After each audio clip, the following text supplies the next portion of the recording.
Hey y'all, it's Tim O with the Bulwark.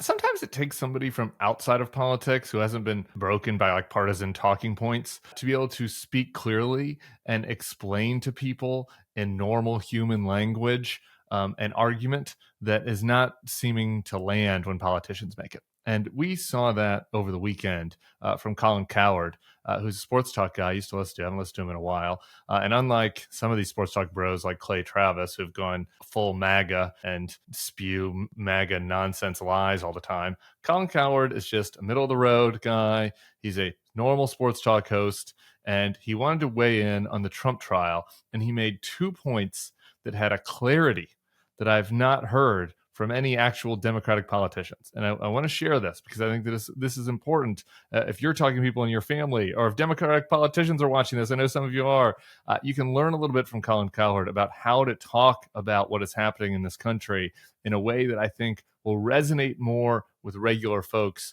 who are not political obsessive. So let's listen to him first talk about the Trump verdict. You know, I've said this about Trump before. He's trying to sell me an America that doesn't exist. Let's say I got busted for some really bad crime in court, a drug crime, and my wife did too, in a separate case. And then so did one of my kids, my manager, my agent, and my attorney. It would be reasonable to conclude that I'm shady and involved in a business that's not terribly legal. Well, Donald Trump is now a felon. His campaign chairman was a felon. So is his deputy campaign manager, his personal lawyer, his chief strategist, his national security advisor, his trade advisor, his foreign policy advisor, his campaign fixer, and his company CFO. They're all felons, judged by the company you keep. It's a cabal of convicts. This is so critical. His point about instead of getting just so bogged down in the details of this trial and in the Alvin Bragg and of it all and in the Stormy Daniels and the business documents, his point is simple. This guy is running a cabal of convicts. He is entirely surrounded by people who have been convicted of crimes. Donald Trump himself was convicted of crimes, and Donald Trump's business was held criminally liable for fraud crimes before he was in politics. So this is not something where this is some big political witch hunt that they're coming for him. The Trump University fraud trial, you can Google that one. That was where Trump defrauded regular people, and all that happened before, he even came down that escalator and inserted himself into our political life. The criminals around him, Steve Bannon, who defrauded his own supporters with that fake effort to build the wall. Roger Stone, Michael Flynn, these guys, many of their criminal acts weren't even related to what happened with Trump. Some of them were, but some of them were, these were just dirty guys. And Trump surrounds himself with dirty guys. Trump's accountant, Trump's CFO, Alan Weisselberg, is in Rikers right now, again, for acts and for fraudulent business actions that happened before Trump got into politics. So this is a shady guy, to use Colin's word.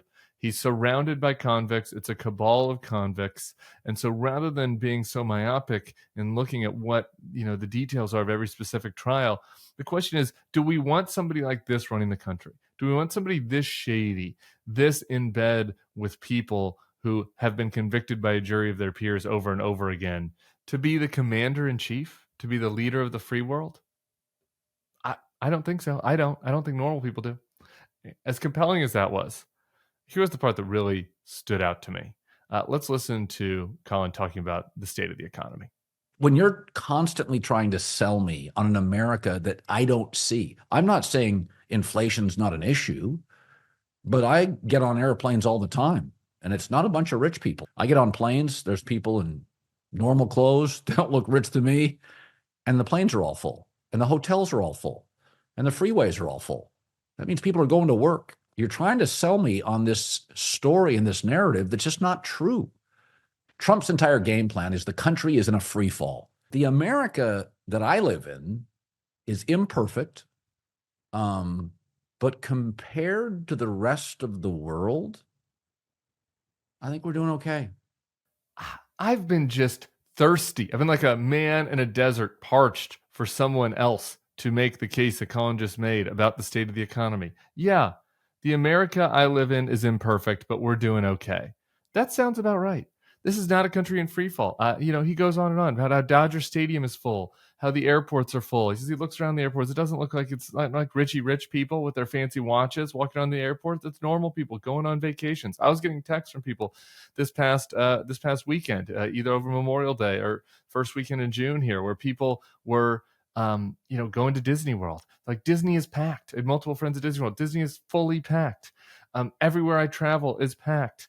I went to a Bad Bunny concert a couple weeks ago. It was packed. And I'm telling you, the people around me, it didn't look like the Elon Musks of the world. They didn't look like hedge fund managers. All right.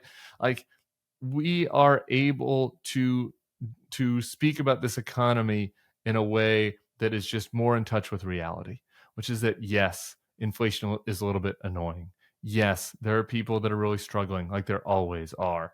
Yeah, maybe the economy isn't perfect. Maybe it isn't on fire, as Colin said.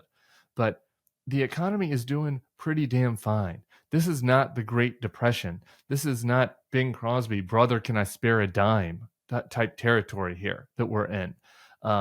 We are doing a lot better compared to our peer countries.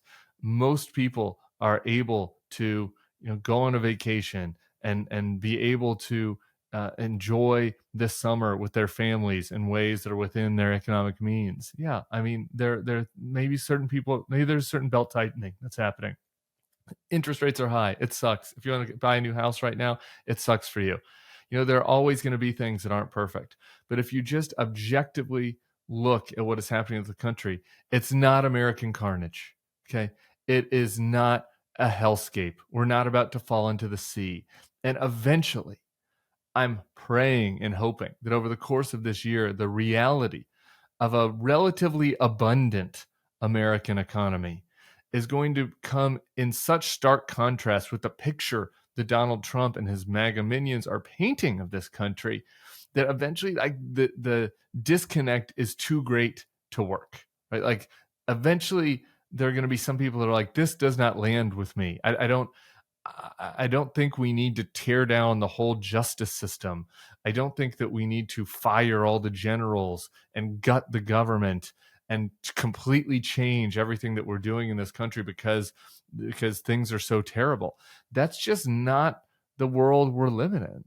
We are living in a world that, like any time in history, there's some people that are really struggling. We should be trying to help. There's some people that are doing really, really great. But most people, I think, are able to live an American life that looks pretty good compared to what is happening in other countries, compared to what was happening in past areas of recessions or depressions. This is not the Great Recession where everybody's is underwater in their housing. This is not, I just watched a Jimmy Carter documentary over the weekend. This is not the late 70s oil inflation period where there are lines around the gas station. It's just not. The lines right now are outside of concert venues and outside of restaurants. And, that's just the reality of what's happening in America today. Finally, I just want to close with something from Colin, because it's easy to listen to this stuff and say, oh, well, sure, these libs will say that, these Democrats will say that. But let's just hear Colin describe his politics. It's not that I'm not willing to vote for conservatives. I said I would have voted for Mitt Romney. Seemed like a decent family man. I liked the second Bush, George Bush Sr.'s son. I liked him. I thought he was a decent American, a decent human. I liked his wife, Laura Bush. I thought they were decent people. If everybody in your social circle is a felon, I don't think it's rigged. I don't think the world's against you. And to get people to agree on anything, 34 counts, 0 for 34. I mean, that's a batting slump even the New York Mets could be impressed with. 0 for 34. Again, this is just a normal guy. All right. He's a sports talk host. He liked some Republicans, liked Mitt Romney, liked W. Didn't even take a shot at W over Iraq there, like I might have. That's how I feel. I mean, I would love, I'm trying to get Larry Hogan on this page. I'd love to support Larry Hogan. I'd love to go back to be able to support normal Republicans that want to cut regulations and, also believe America should be strong in the world. That's not what these guys are pitching. These guys, the MAGA Republicans, are pitching that this country is going to shambles, that we need to completely gut the system of justice that has helped us maintain our stability and helped us maintain the rule of law so we don't turn into one of these third world countries where people are cooing each other all the time, where governments are putting people in jail, because of their political beliefs. Like, that's not what is happening here. All right. Hunter Biden is on trial today. Donald Trump was on trial last week. That's how things look in a country that has a rule of law. We have a rule of law that works. We have an economy that's not perfect, that there's policies I think we could do to improve it. But I think that if you look at the world that way, through the lens of just a normal person that has not had their brains rotted by talking points from either political party, hopefully we can land in that place. And then if you land in that place where we're assessing the country with clear eyes, where it's like the economy's okay, not great, not carnage, where Joe Biden's done some good things and done some bad things, where there are certain policies that we might disagree, might make it better or worse. That's a place where we can all discuss and debate. But Donald Trump is trying to take us way outside that mainstream view, and I'm hoping that the Democrats can kind of point to the message from Cowherd, and hopefully that might resonate with people who are a little bit uncertain, who are feeling a little bit rocky about what is exactly happening in this country at a tumultuous time, but not like a historically awful time, not a time of historic carnage. That's not what's happening here. So kudos to Colin Cowherd. I know there's a big temptation in sports media world to do the MAGA thing or to do the, kind of resistance thing. This is just a normal guy trying to explain what is happening in the country, doing so calmly, doing so in a fact-based manner. Kudos to him. I'm going to keep trying to highlight examples of those out in the media. There are plenty of people out here around on YouTube that are shouting a lot of bullshit into the air. So I'm going to highlight the people that are making sense.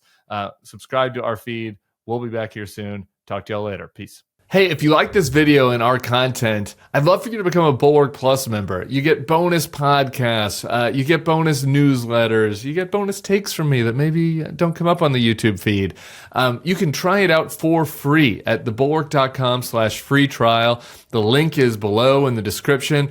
We'd love to have you as a member of our community. We have great commenters and great opportunities for people who want to protect democracy.